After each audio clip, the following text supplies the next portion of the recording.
Sejam todos e todas muito bem-vindos a mais uma edição do nosso podcast Do Dado ao Impacto.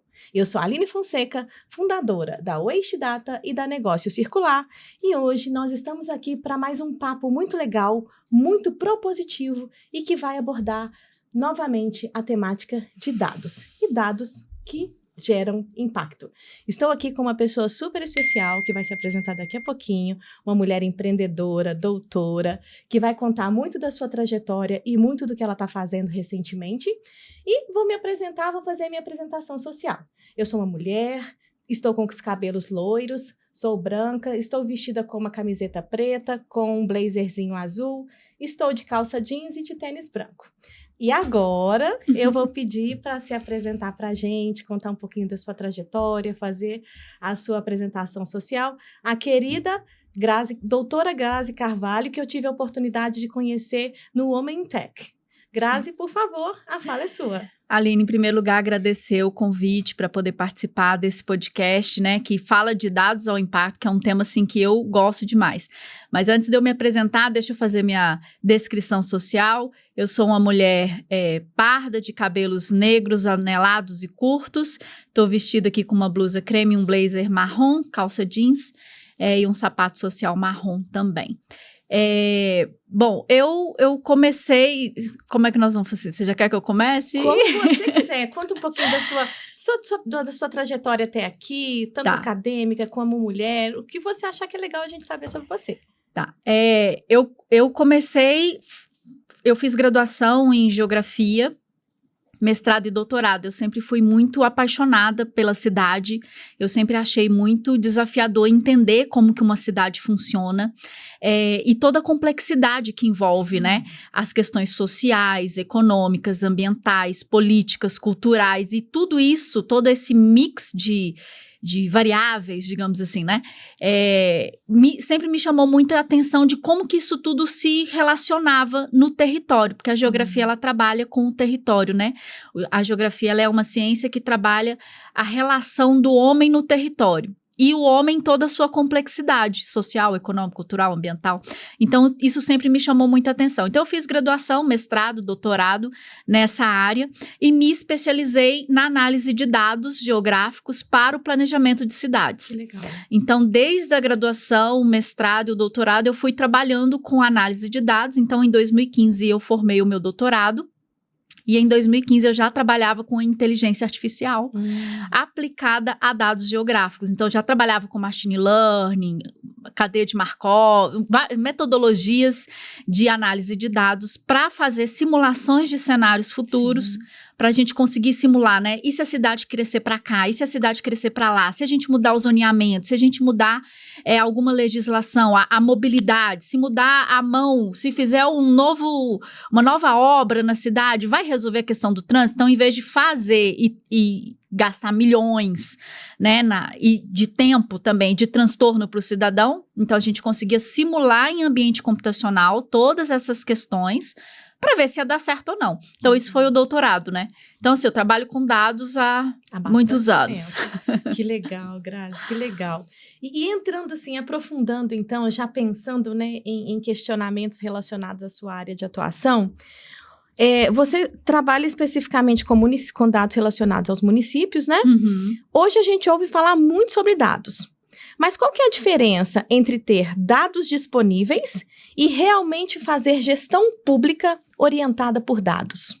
Então, Aline, esse é um ponto, assim, hoje no Brasil, a gente tem muito dado, mas dado não quer dizer que tem inteligência nele. Você precisa fazer uma série de tratamento, de análises desse dado, né? A gente pode ter um monte de dado, como dizia a minha orientadora, a gente pode ter um bando de dados ou a gente pode ter um banco de dados. E essa é a grande diferença. Hoje, o Brasil, a gente tem uma visão, quando a gente vai falar de cidades inteligentes, que na verdade o conceito que nos traz é a cidade digital.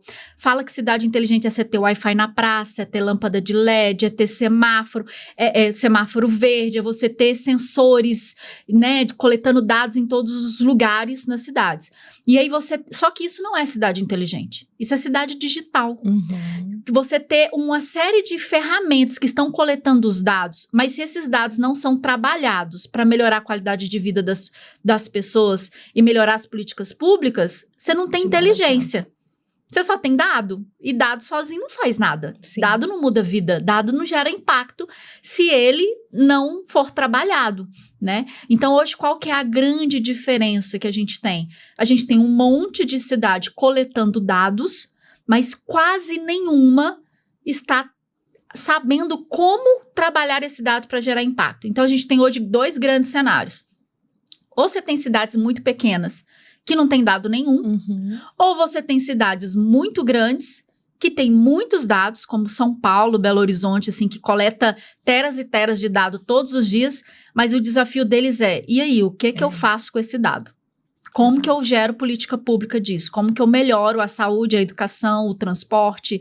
Como que eu melhoro a segurança pública? Né? Como que esse dado pode me trazer essa inteligência? E é um pouco nisso que a gente vem trabalhando hoje. E a gente sabe que tem muitos gargalos aí em termos de competência crítica para trabalhar esse dado, né? Falta profissionais, tanto dentro do poder público quanto no mercado como um todo. Né? E falta padronização de dado, né? Porque, assim, um dos grandes desafios, o Brasil é um país com mais de 5.500 municípios. Sim. Então, tá cada um produzindo dado de um jeito, num formato, de uma forma diferente, né? E aí, na hora, você precisa, para você ter inteligência, você precisa fazer esses dados conversarem entre si. E muitas vezes esses dados não conversam. Então, você tem um grande trabalho para fazer a integração, a customização. Às vezes, você tem o dado que é entregue numa escala de escola, o outro é de posto de saúde, o outro é de município, o outro é de bacia hidrográfica, o outro é de estado. E aí, como é que você reúne todas essas informações, né? E aí que a geografia me ajuda, porque a geografia ela vai me ajudar a traduzir tudo isso a nível de território. Então, a gente consegue tudo, a gente fala, né? Tudo é possível de ser localizado no território.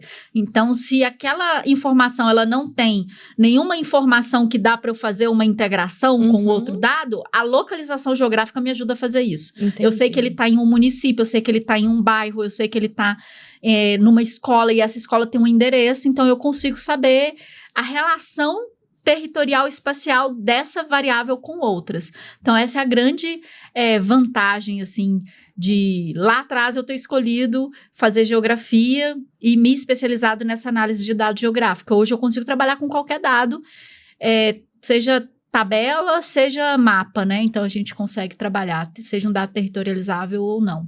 Nossa, então, isso é muito bom.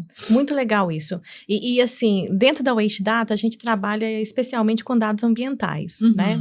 E você trouxe uma questão que a gente enfrenta e a gente percebe a dificuldade que o poder público, que o governo em si tem na própria estrutura, né? Para viabilizar esses dados para a gente. Por exemplo, a gente recebe dados de manifesto de transporte de resíduos e esses dados, a gente conseguiu receber eles numa determinada granularidade. Só que tem um estado que a gente não está conseguindo e o próprio estado salientou, olha, eu não consigo extrair o dado porque eu tenho uma limitação sistêmica, né?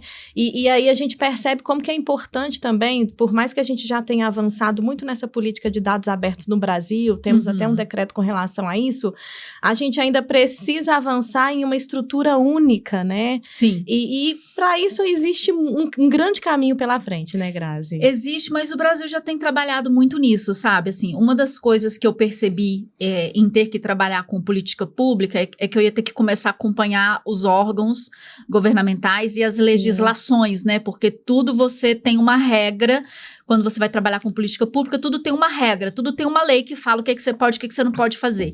E hoje o Brasil, ele tem um arcabouço normativo para a questão de gestão de dados que vai ser segura aí, hein, o que eu tô te falando. Espera daqui a 5 anos e você vai ver o grande avanço tecnológico que nós brasileiros vamos ter em análise de serviço de dados. Que legal. Tem uma coisa acontecendo que é o GovBR, que já tem mais de 12 mil serviços integrados no GovBR. Que legal. Você também tem um outro sistema que é o Sinter. O Sinter é o Sistema de Informações Territoriais do Brasil. É um trabalho que está sendo feito de integrar os cadastros imobiliários de todas as prefeituras, de todos os cartórios de imóveis e com a Receita Federal. Que legal. Então, a gente está começando a ter uma integração, um processo de governança digital que a gente que trabalha com dados sabe que a gente precisa ter uma chave única, né, no nosso banco de dados. Tem que ter uma coluna lá que fala assim, qual que é a chave que vai usar para você integrar tudo. E o Brasil, só há 2 anos atrás, conseguiu, por decreto, definir qual era essa chave, que virou o nosso CPF. Então, você está vendo agora uma série de serviços que vão te pedir o CPF. Que legal. E aí vai entrar serviços de saúde, serviços de educação. Esses dias eu estava vendo eu vou empolgando, né? Eu tô super empolgada que eu já tenho 1000 perguntas, meu Deus, eu pedi do script. Eu vi agora o ministro da Fazenda, o novo ministro da Fazenda, comentando assim que o objetivo é que até 2030 o brasileiro não precise mais fazer declaração de imposto de renda. Porque já vai estar tudo automatizando. Porque já está tudo automatizando. Então, assim, a minha sobrinha, que tem 16 anos, a carteira de trabalho dela já é digital. Então, quando ela for fichada no primeiro serviço dela, ela já vai ter tudo registrado. E isso é uma coisa que está acontecendo aqui, mas que aconteceu há mais de 40 anos na Estônia. A Estônia já vive isso. Eu tive a oportunidade de ir na Estônia, de conhecer o hub de cidades inteligentes deles e a integração. É tudo baseado em dado, é tudo baseado... Eles têm um grande banco de dados que integra todos os serviços pelo CPF do cidadão. E o Brasil está fazendo a mesma coisa agora. Estamos atrasados. Uns 30 anos, mas já começamos, que é o importante. E aí a gente vai começar a ter uma série de acessos a serviços você vai fazer seus exames de saúde, você vai fazer seu protocolo, você tomou vacina, não tomou vacina, vai estar tudo no seu GovBR. Se você... A questão de todos os documentos, né, do cidadão, hoje, a gente está integrando tudo nos aplicativos digitais do governo. Então, existe um grande esforço acontecendo e que quase ninguém está percebendo, só quem está mais próximo disso, que trabalha com dado, que está vendo, que trabalha diretamente com política pública, que está vendo isso acontecer. Que é uma grande integração dos bancos de dados. Sabe aquela coisa assim, poxa, eu chego no posto de saúde, o cara me pede me pede meu nome, meu endereço, aí eu chego na prefeitura, me pede nome, tipo assim, o dado não está integrado. Assim. Está fazendo um grande trabalho hoje de se integrar esses bancos de dados, e isso vai gerar o quê? Primeiro, nós vamos ter acesso à informação. E depois a gente vai ter inteligência. Vai gerar muita inovação, né? E o Brasil ainda criou um plano nacional de inteligência artificial, aí já entrando, né, nesse meio também, que aí uma coisa vai puxando a outra, que são mais de 360 milhões investidos na criação de databases no Brasil para a questão de soberania. Né, tá muito em alta essa questão de a China produzindo por ali, os Estados Unidos aqui, é ChatGPT, é Gemini, é Cloud, e tudo isso sendo alimentado com dados, e a gente não tem controle desses dados hoje. Então, por mais que exista a lei da LGPD, isso ainda está no papel, isso ainda não virou real no Brasil. Na Estônia isso já é real, no Brasil isso está a caminho. Mas a gente já existe uma série de investimentos para se criar esses centros de databases, para poder se investir na criação de IAs nacionais, para que a gente possa alimentar essas IAs com os dados brasileiros, para que ela nos ajude a resolver vários problemas. E não pegar os nossos dados e entregar para uma empresa americana, para uma empresa chinesa, ou seja lá qual for, né? Então, assim, hoje... dados é o novo petróleo, né? Sim. Que eles falam. Dado é o novo petróleo. Então, a gente precisa tomar muito cuidado com quem está tendo acesso aos nossos dados. Com certeza. Porque toda a inteligência artificial, as capacidades de insight, de geração de demandas que vai acontecer a partir da análise desses dados, é surreal. A gente não tem nem noção do que está para vir. Nossa, e assim, ouvindo você falar, eu imagino que vai gerar muita eficiência também para o poder público, né? Porque a gente, por exemplo, recentemente eu precisei tomar uma vacina e eu já percebi que já tinha uma determinada integração, apesar de existir ainda algumas dificuldades que eu percebi que a menina tinha que navegar por vários sistemas, mas eu acho que é um caminho também que está sendo percorrido, né? E que legal, eu fico muito esperançosa em ouvir você falar e eu também nessa seara dos dados, né? A gente percebe alguns desafios, mas percebe muitos avanços também, né? Sim. Você até mencionou aí sobre essa questão, né, da questão, eu assisti recentemente a CGU, ela tem um evento que é a Semana de Dados Abertos, que acontece todo final de ano, né, sempre em dezembro, e eles estavam trazendo justamente essa questão eles usam um termo que se chama raspagem de dados também, né, e de muitas organizações de grande porte que vêm que tem tecnologia, que tem capital, né, para pegar essa base de dados e fazer gerar inovação a partir disso, mas acaba prejudicando os pequenos e médios empreendedores de um país como o Brasil, né? Então, é muito importante a gente gerar essa inteligência interna para que a gente consiga estimular a inovação entre nós e a prosperidade entre o nosso povo, né? Sim, eu vejo muito, assim, de possibilidades, sabe, Aline? Porque, assim, durante muito tempo, assim, ó, eu sou de humanas, né? Então, todo esse trabalho estatístico, de coleta de dados, isso para mim é tipo assim, nossa, era muito sofrido.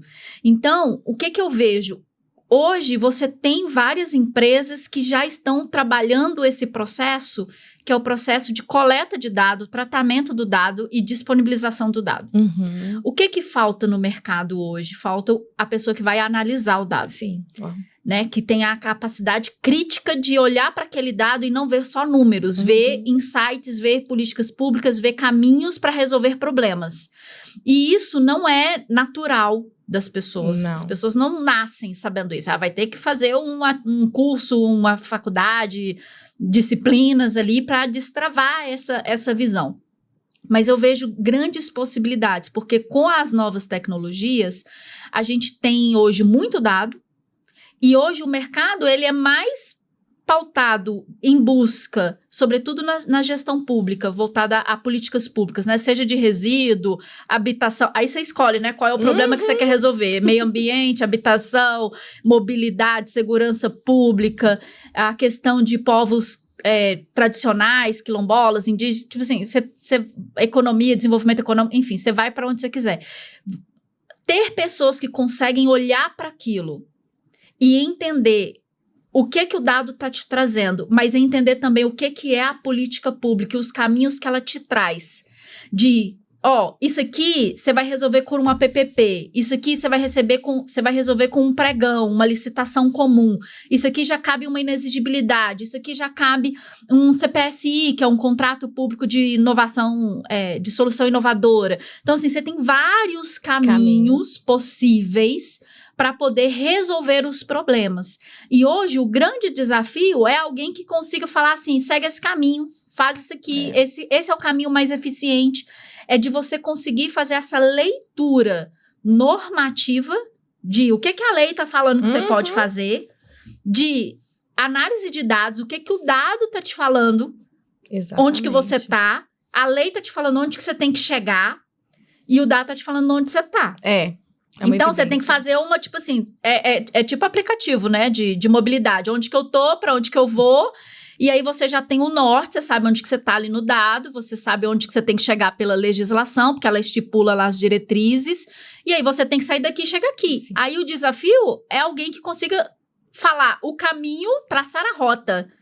O caminho para sair daqui, chegar aqui, é a PPP, é um CPSI, é uma licitação, que são os mecanismos de contratação ali da gestão pública, né? Então, você tem hoje vários mecanismos, você não tem só a licitação tradicional, você tem vários mecanismos, mas a questão cultural ainda está muito presa a esses modelos tradicionais de contratação. E a nova lei hoje te traz várias possibilidades para além do pregão, né? Registro de preço, inexigibilidade, dispensa, CPSI, você tem a lei das startups, você tem vários caminhos possíveis, mas hoje você tem todas essas possibilidades, mas ao mesmo tempo todos esses desafios, né? Exatamente. Então, a gente vai caminhando. E quando você fala desse aspecto aí, né, das competências, né, relacionadas à análise de dados, é muito recorrente esse assunto aqui no podcast, porque a gente gosta muito de mencionar. O Fórum Mundial, ele traz, né, quais que são as competências críticas para a gente lidar com os desafios do presente e principalmente com os desafios do desenvolvimento sustentável, né? E que tem tudo a ver com o seu trabalho também, os ODS, né? E a análise, essa capacidade analítica, ela é primordial. E tem um que eu gosto muito também, que está entre as 4, né, competências críticas para os desafios do presente, é a criatividade. Né? Porque a gente precisa olhar para esse contexto com muita criatividade, né? Acessando muitas frentes e conseguindo organizar tudo isso numa lógica que vai realmente nos ajudar a gerar inovação e melhoria da vida das pessoas, né? Da sociedade como um todo. Nossa, Grazi, muito legal, viu? Agora, voltando aí para essa lógica de cidades inteligentes, muitas pessoas associam cidades inteligentes apenas à tecnologia. Na sua visão, o que realmente caracteriza uma cidade inteligente e sustentável? Olha, são várias coisas, né? Então, como eu comecei a falar no início, o Brasil, as pessoas confundem ainda o que é cidade digital do que é cidade inteligente. Cidade digital é aquela que vai ter um monte de tecnologia, que vai coletar um monte de dados, mas não necessariamente você vai saber o que você faz com aquilo. Cidade inteligente é quando você já começa a trabalhar muito mais do que tecnologia na criação de uma cultura de gestão orientada a dados. Então, hoje, você não tem cultura de planejamento no Brasil. Você não tem cultura de análise de dados no Brasil. As pessoas, elas simplesmente vão apagando incêndios, né? Qual é o problema que tem hoje para resolver? Chega na secretaria e fala assim, qual é o problema que tem hoje? Então, vamos lá resolver. Ah, não sei o que, desabou. Ah, não sei o que, parou a via, a praça, a luz acabou. Então, assim, fica só apagando incêndios. Trabalhando muito de uma forma reativa. Sim. E a cidade inteligente, ela é uma mudança de padrão, de cultura, onde você começa a trabalhar de uma forma mais antecipatória, né? Então, a política pública, ela exige que você trabalhe com pelo menos 2 anos de antecedência de qualquer coisa, né? Então, se eu quero comprar qualquer coisa, eu vou demorar 2 anos para fazer. Então, eu tenho que estar hoje já planejando o que vai ser feito daqui em 2028, né? Então, quem está hoje resolvendo os problemas de hoje, está apagando incêndio.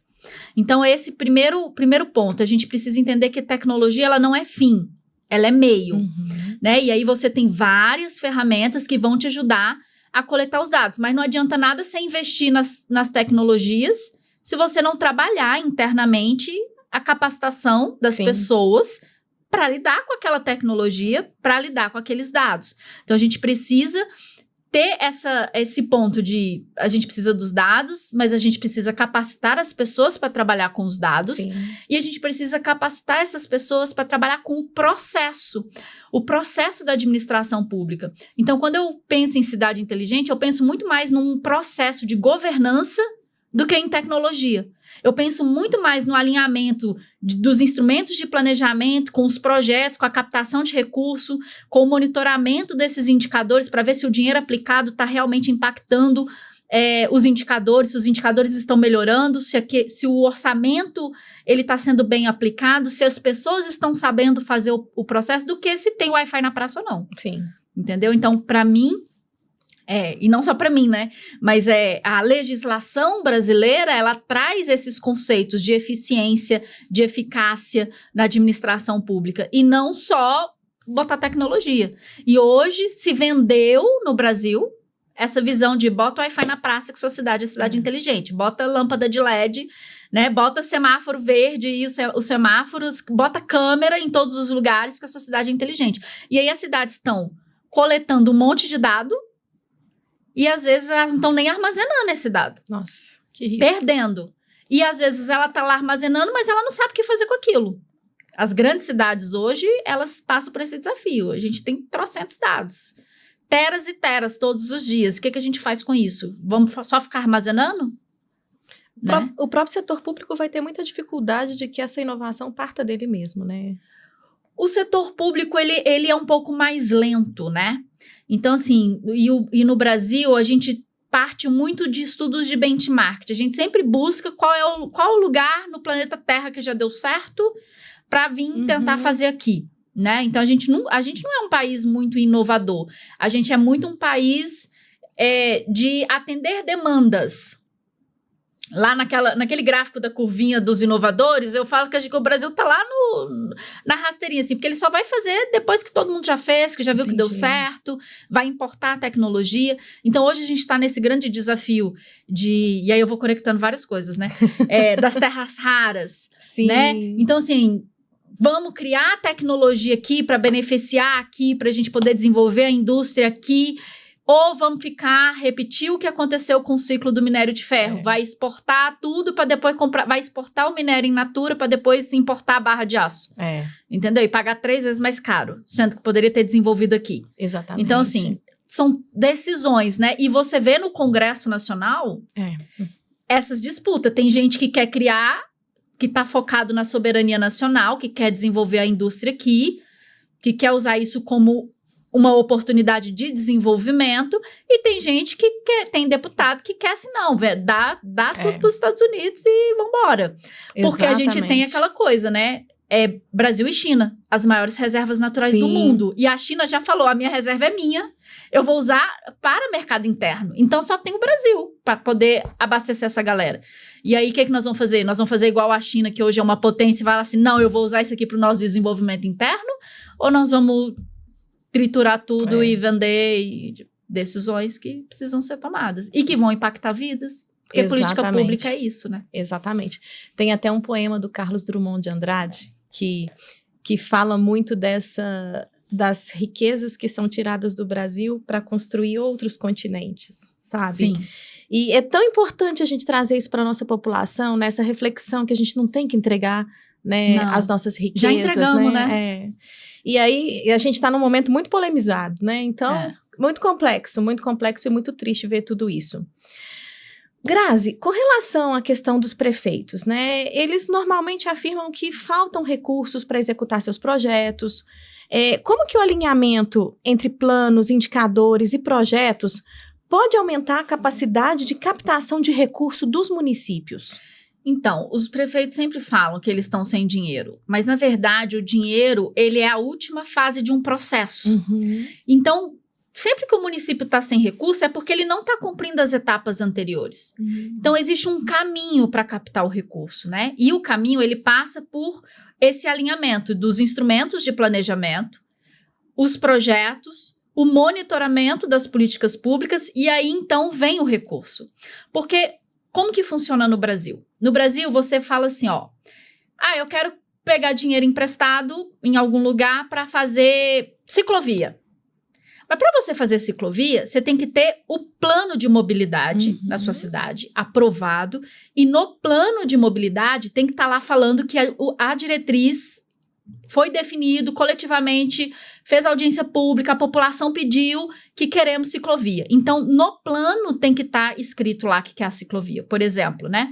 E aí, você vai desenhar o projeto das ciclovias. Então, você cumpriu o primeiro processo. Aprovamos em lei, queremos ciclovia. Aí vai para a segunda fase. A gente tem que desenhar o projeto. Essa ciclovia vai passar onde? Quanto que custa essa ciclovia? Quais são as vias que ela vai passar? Qual que é o impacto dessa ciclovia? Quantas pessoas que ela vai atender? Realmente existe demanda? Não existe demanda? Quanto que custa? E aí, feito isso, aí você vai poder ir lá e pedir dinheiro. Então, se você não... O que acontece normalmente com os prefeitos? Eles vão pedir dinheiro sem ter projeto e sem ter o plano. Às vezes eles chegam com um projeto, mas não tem um plano. Entendi. E aí, o ministério, ele vai falar assim, mas cadê seu plano de mobilidade? Eu não tenho plano de mobilidade. Então você não pode pegar dinheiro. Então, o recurso, ele é uma questão estratégica. Ele vai ser disponibilizado para quem está mais preparado.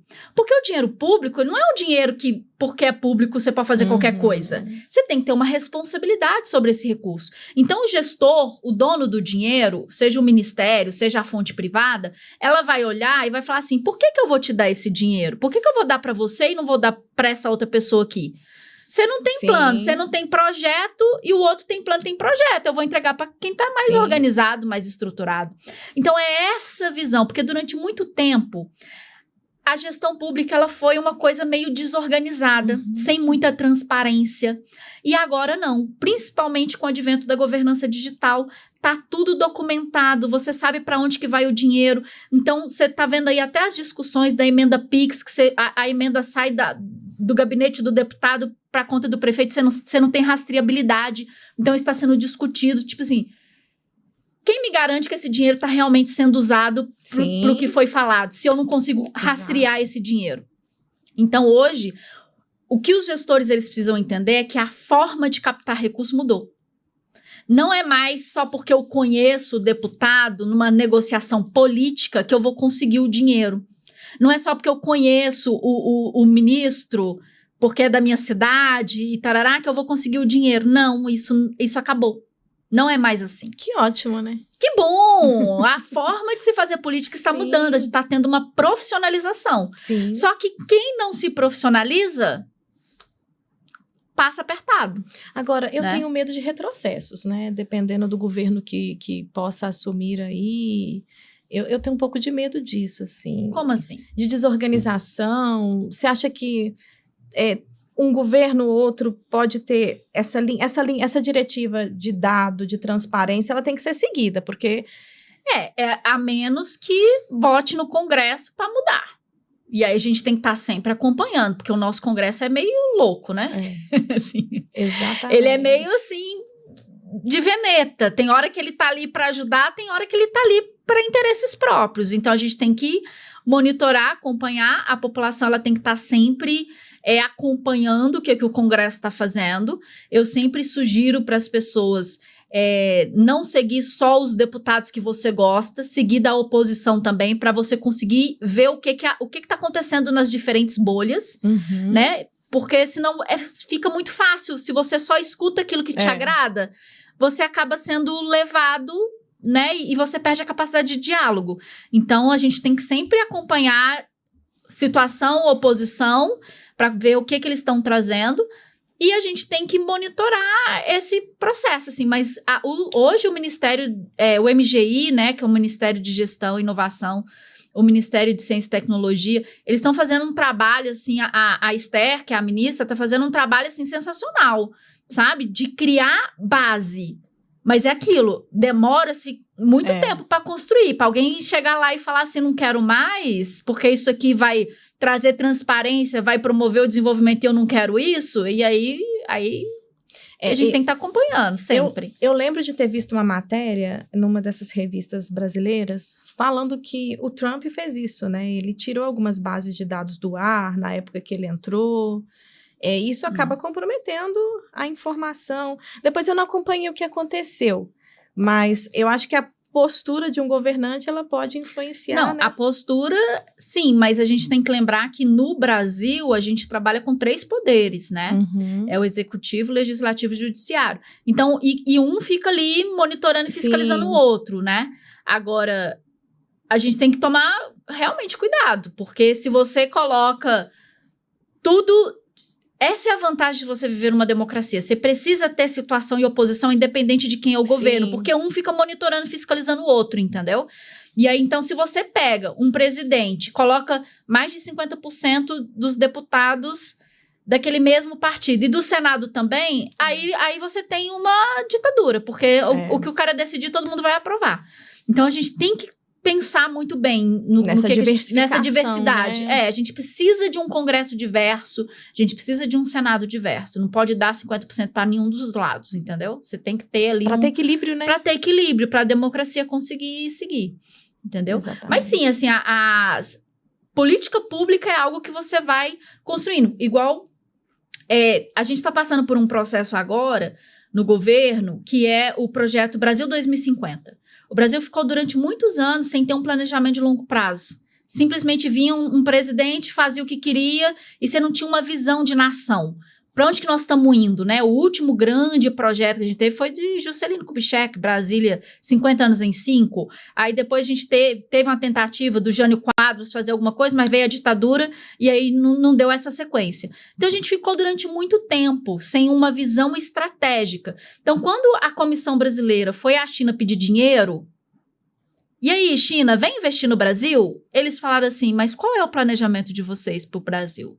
Onde vocês querem chegar? Vocês querem dinheiro para quê? Igual os prefeitos que foram lá pedir dinheiro sem projeto, entendeu? Então, eles tiveram que voltar, fazer o para casa, criar uma conferência nacional, rodaram todas as capitais, eu participei da conferência que aconteceu em Belo Horizonte.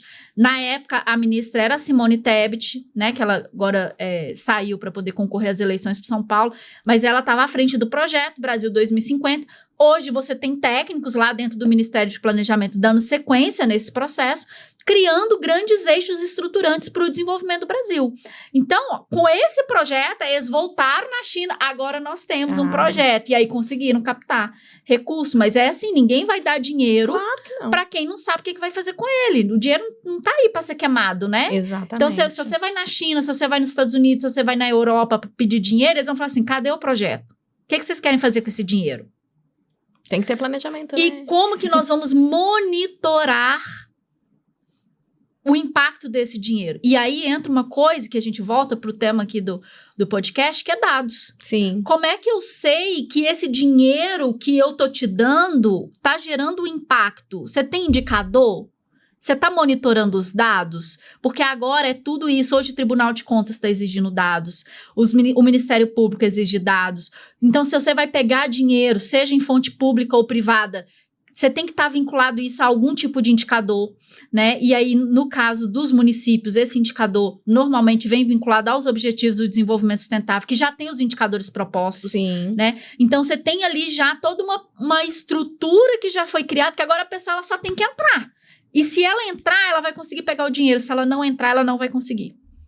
Nossa, muito legal. E, assim, é esperançoso, né? Porque, assim, eu te falo mesmo, como leiga, que uma das dores, assim, como cidadã, é a ausência, né? Sentir essa ausência de um projeto de nação para os próximos anos, né? E próximas décadas, na verdade. E ouvir isso de você nos traz muita esperança. Que potência de papo, viu? Tô adorando aprender com você.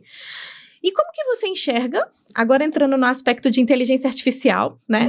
Como que você enxerga o papel da IA na gestão pública municipal nos próximos anos? Eu vejo isso assim como um grande acelerador de resultados.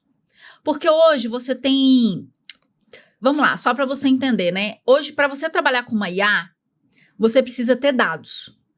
Porque você precisa treinar essa IA. Sim. Então, se eu vou criar um chat GPT, se eu vou criar um agente, se eu vou criar um software que vai me automatizar processos, etc., eu vou ter que parar, pensar no meu processo, planejar ele, entender como que ele vai funcionar, para então eu poder ir lá na inteligência artificial e falar assim, inteligência artificial, é desse jeitinho aqui que tem que funcionar.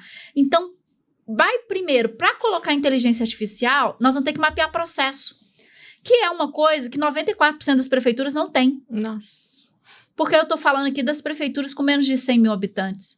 É aquela prefeitura que a pessoa sai de férias e o departamento para porque só ela sabe. É aquela pessoa que tem gente na prefeitura que só ela sabe como é que faz o negócio, então ela não pode adoecer, ela não pode tirar férias, ela não pode viajar para participar de um congresso, porque se ela sai, tudo para. Por quê? Porque não mapeou o processo. Ninguém parou com essa pessoa e falei assim, e aí, como é que funciona? Passo 1, onde que eu clico? O que que eu faço? E para você colocar inteligência artificial, isso vai acontecer. E aí, o que que eu tô vendo?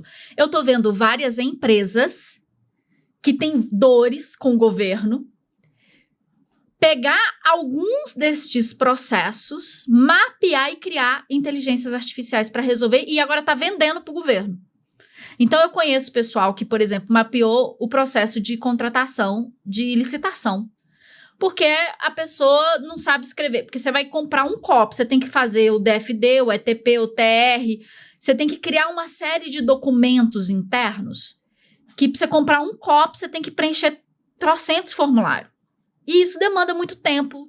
Às vezes você tem uma pessoa para fazer todas as compras da prefeitura, aí tem que fazer compra de saúde, de educação, da engenharia.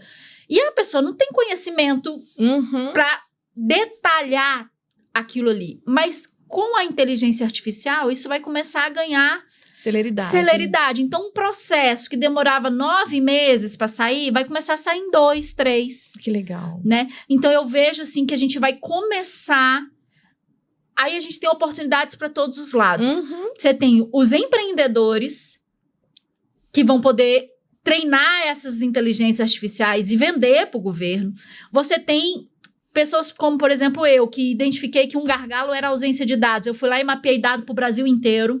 E hoje eu vendo acesso a esse banco de dados para captar recurso.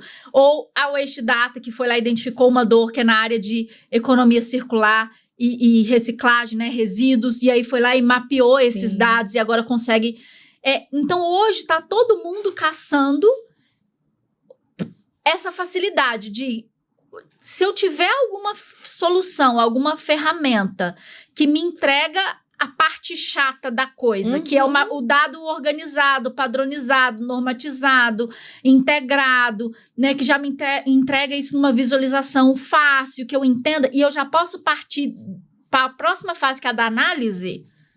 Ah, minha filha, mas tá todo mundo querendo. Eficiência e inovação aqui na ponta, né? É isso aí. Nossa, muito legal, Grazi. Ó, nós vamos ter que combinar outro papo, hein? Tem muita coisa pra gente explorar aqui no Dado ao Impacto com você. E se você pudesse trazer, assim, uma única recomendação para os gestores públicos, né, que desejam aí acelerar a transformação das suas cidades, qual seria? Olha, invista em dados. Invista em conhecer o seu território. Porque hoje a gente tem vários desafios. E, assim, o gestor, hoje, ele tem prazos que ele nem sabe que ele tem que cumprir. Tem coisas que acontecem lá em Brasília e que demora muito tempo para chegar na base. Vou te dar 2 exemplos. Por exemplo, lá em 1988, quando a gente foi fazer a Constituição brasileira, lá no artigo 182, definiu lá que os municípios tinham que fazer plano diretor. E que o plano diretor tinha que ser esse instrumento que ia organizar o território. Só que lá em 88, colocou assim, só município com mais de 20 mil habitantes. Ok. Só que em 2001, quase 20 anos depois, essa norma foi atualizada.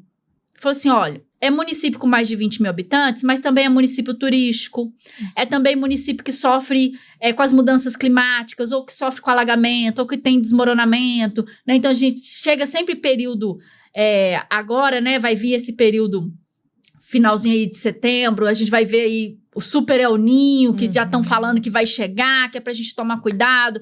Então, em lugares vão ficar extremamente secos, o sul do país já tem que se preparar porque vai vir grandes chuvas de novo. E aí, todos aqueles municípios que transbordaram, né, que foram inundados, todos teriam, pode ter 1.000 pessoas, tem que ter plano diretor. Porque tem que aprender a trabalhar com o território. Sim. Só que essa informação lá de 2001, tem 90% dos municípios ainda não tiveram acesso a ela. Tem mais de 20 anos que a informação foi atualizada. E tem município, tem prefeito que fala assim, não, mas meu município não tem 20 mil habitantes. Eu disse, não, meu querido, mas isso aí já tem mais de 25 anos que foi atualizado. Só que com essa coisa de troca de 4 em 4 anos, a informação se perde. Sim. Então, quem tinha informação, na outra eleição sai e entra um monte de gente que não sabe nada. E começa tudo de novo, começa né? tudo de novo. Zera. É um retrocesso, É um retrocesso. É muito ruim, porque você não tem gestão da informação. A informação, ela não tá mapeada. Então, toda hora que você troca a pessoa, a informação vai embora junto com ela. Sim. Esse é o grande desafio. Tem um dado, Aline, que fala que para cada R$1 que o Brasil perde com corrupção, o Brasil perde R$3 por ineficiência. Nossa. Que é isso, é esse retrocesso. É porque de 4 em 4 anos começa do zero. Você troca todo mundo, você não tem continuidade de projeto, não tem continuidade de política, não tem continuidade de informação. Isso é um absurdo. E né? isso gera um retrocesso que eu ainda me pergunto assim, como que o Brasil consegue estar nas 10 maiores economias do mundo, apesar disso? Exatamente. Imagina se a gente conseguisse fazer uma boa gestão disso, hein? E é isso que tá Onde começando a fazer, estar, né? Porque assim, eu tô aqui falando assim, gente, não tá rolando, mas tipo assim, mas tá rolando. Tem esperança. Tá acontecendo. Fica tranquilo. Porque assim, começou um trabalho, só que tá a nível federal, se organizando, integrando os dados a nível federal, depois isso vai descer para estado, depois vai descer para município. Então, assim, o cadastro imobiliário, esse é um ponto. Com a nova reforma tributária, que começou a ser discutida nos últimos 5 anos, você tem o quê? Os municípios, eles têm que informar o ISS. Porque o ISS vai acabar e vai virar o IBS. Uhum. O ISS é o imposto de serviço. Sim. Então, cada vez que você vai num município, que você lancha, e se ele não emite uma nota fiscal daquele jantar, da hospedagem, se não tem a nota fiscal daquilo, o município perde receita. Porque o ISS não está sendo recolhido. Gestão da informação. Entra nos dados aqui. Então, se o município não sabe quanto que tá... O município não tem noção de quanto que gera de economia dele. Ele não sabe nem quanto de dinheiro que ele está perdendo. Olha só. E aí, com a nova reforma tributária, os municípios têm até 31 de dezembro de 2026 para informar a média do ISS dos últimos 5 anos. Porque esse valor é o que vai ser usado para contabilizar o IBS nos próximos 50 anos. Então, se o município não está coletando o ISS, ele vai sofrer uma perda de arrecadação nos próximos 50 anos. Nossa. E ele não está nem sabendo disso. Porque a informação, se a de 2001 não chegou, você acha que a de 2019 chegou? Não chegou. Meu Deus, que medo, né? Que medo! E aí, é isso, assim, você tem várias coisas acontecendo. Os municípios teriam que entregar até dia 31 de dezembro de 2026 o cadastro imobiliário do município atualizado para integrar o SINTER, que é o Sistema Nacional de Informação Territorial. E o município que não receber isso, ele vai começar a ter perda de receita. Então, o município, às vezes, ele fica ali, porque eu preciso captar recurso. Às vezes, não. Às vezes, ele precisa fazer os processos internos. Porque ele não está recolhendo ISS, ele não está atualizando o IBS, ele não tem um plano diretor, ele não tem uma lei de uso e ocupação do solo, ele não tem um cadastro tributário, ele não tem uma planta genérica de valores, ele não tem um IPTU. E aí ele está perdendo dinheiro de várias formas e ele também não está se preparando para captar. Porque ele não está treinando a equipe dele para escrever projeto alinhado a ODS, alinhado a indicador, com monitoramento de dados. Ele não está fazendo nada, ele só está apagando incêndio. Enquanto ele está apagando incêndio, um incêndio muito maior está chegando e ele não está percebendo. Nossa, que é a ausência de recurso. Que né? é a ausência de recurso que vai se dar por falta de gestão da informação, por falta de dado. Assustador isso, viu? É assustador, a gente está aí correndo contra o tempo para fazer essa informação chegar nos municípios, mas... Nossa, e Grazi, então aproveitando o ensejo, eu sei que você tem um negócio e eu queria que você contasse mais dele pra gente, que apoia justamente as prefeituras nesse quesito, né? Explica pra gente, conta o nome da sua empresa. Eu acho que a gente tem um tempinho ali, a gente tem ainda uns 7 minutinhos. Conta pra gente qual foi sua trajetória, né, nessa área e qual que é o negócio em si, o que ele faz e como que ele pode apoiar as prefeituras. Então, Aline, a minha empresa, ela surgiu há 7 anos. A gente chama LICE GovTech. Legal. E LICE é um acrônimo que significa Líderes Inteligentes, Cidades Inteligentes. Ah, legal. A gente entendeu que para a gente conseguir transformar os municípios brasileiros em cidades inteligentes, a gente ia precisar trabalhar os gestores, os servidores, os prefeitos, os secretários, os líderes. Com certeza. Né? Então, o que a gente precisava fazer com que essas informações estratégicas chegassem a essas pessoas. Porque qual que é o grande problema no Brasil hoje? É falta de gestão de informação. Seja ela uma informação normativa, seja ela dado. A pessoa não tem, ela não sabe o que o que é, o que funciona, o que não funciona. E vai dinheiro público nessa brincadeira, né, na tentativa e erro. Então, identificando isso, aí a gente desenhou a empresa. A empresa ela tem um braço de mentorias para servidores públicos, onde a gente tem acesso a essas informações, faz reuniões de 15 em 15 dias online e vai passar, você tem que fazer isso, a reforma tributária está aí, você tem até 31 de dezembro, vai dando esses prazos para os gestores poderem se organizarem, se prepararem, indicando também algumas possíveis soluções, né? Então, a gente também não aponta só o problema, a gente também apresenta os caminhos. Olha, você tem essas e essas soluções de mercado. Você pode captar recurso aqui, aqui e ali, né? Então, a gente vai dando esses caminhos nessas mentorias, né? E a gente tem uma solução, uma plataforma, que foi onde a gente identificou. Mas os municípios não sabem nem onde que estão, eles não sabem nem o que está funcionando, o que não está funcionando. Então, a gente trabalhou aí durante alguns anos, fazendo esse trabalho árduo de integração de dados. Que legal. Trabalhando com mais de 100 fontes de dados diferentes, coletando mais de 160 indicadores e monitorando esses indicadores. Então, hoje a gente tem uma plataforma de monitoramento de impacto das políticas públicas. Então, a gente consegue identificar se existe aquela legislação, a gente consegue, pela plataforma, identificar qual é a cidade no Brasil que já resolveu aquele problema. Então, dá para fazer um benchmark, identificar qual que é o projeto que foi feito para poder fazer uma adaptação, né? E replicar porque já que você não tem dinheiro, então você também não pode ficar gastando dinheiro com qualquer coisa. Você tem que ter certeza que o pouco que você tem vai ser aplicado em algo que vai dar resultado. Com certeza. Até porque o Tribunal de Contas está cobrando, né? Então, você tem que ter os indicadores para poder falar, olha, a gente contratou esse projeto, estava 4.2 e agora foi para 6. Então, numa escala de 0 a 10. Então, você consegue comprovar que encontramos o caminho. Espera mais 3 anos que a gente vai chegar em 10, né? Porque política pública também é um desenvolver, né? Mas a nossa solução é essa. Então, hoje a gente apoia os municípios, a gente tem uma metodologia de aceleração de cidades inteligentes sustentáveis, que faz esse alinhamento de instrumentos de planejamento, projetos, monitoramento de indicadores e captação de recursos, formando os gestores locais. Nossa, formando que esse legal. núcleo. Que legal, parabéns, parabéns mesmo. E que inspirador, né? E aproveitando para falar de inspiração, o que você diria aí para outras mulheres, né? Tanto na questão do empreendedorismo, o que você diria como mulher, como empreendedora, como doutora, como CEO, fundadora, né, da Lice GovTech. O que você poderia dizer para outras mulheres, né, para inspirá-las? Principalmente nessa dinâmica de dados, porque pode ser um caminho de desenvolvimento de carreira, inclusive? Sim, com certeza. Eu vejo como um nicho muito, muito forte, assim, de mercado para os próximos anos, que é o que eu tinha comentado.